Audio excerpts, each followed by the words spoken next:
Parliamo ora di sport e della realtà calcistica sannonatese. Dalla fusione di ASD Città di Sannona di Piave e la Stimma Don Bosco nasce il calcio Sannonà Don Bosco. Vediamo i dettagli durante la presentazione di mercoledì 2 ottobre.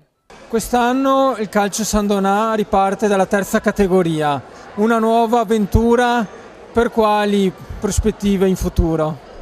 Sì, hai detto bene, è una nuova avventura e le prospettive sono ambiziose, anche perché questa nostra prima squadra, che la chiamano sempre la prima squadra, io la chiamerei l'ultima squadra, nel senso che è una delle 24 squadre che abbiamo noi del settore giovanile, che è la più grande, l'ultima, dopo di là non si va più da nessuna parte.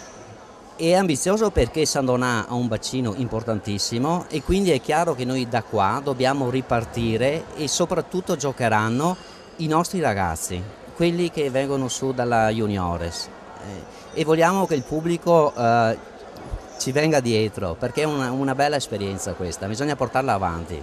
Partiamo da zero e dobbiamo andare in alto. Oggi parte l'avventura del calcio Sannonà dalla terza categoria. Un fiore all'occhiello comunque anche per la città. Sì, dopo le vicissitudini recenti purtroppo della scomparsa della prima squadra Sannonà Jesolo per vari motivi, comunque questa è proprio la dimostrazione che il calcio assolutamente non è morto a Sannonà, basta vedere questi 300-400 ragazzi che sono qui con noi. Questa dimostrazione dell'importanza che ha sicuramente il calcio nella nostra città, come tutti gli altri sport.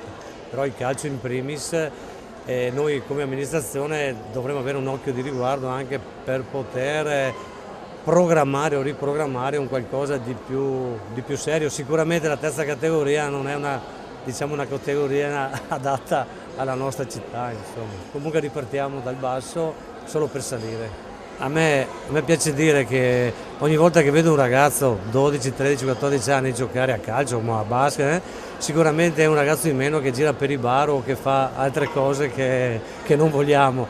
Dunque sicuramente come amministrazione stiamo cercando di agevolare, di aiutare, di intensificare tutto quello che già a Sannonà per fortuna esiste.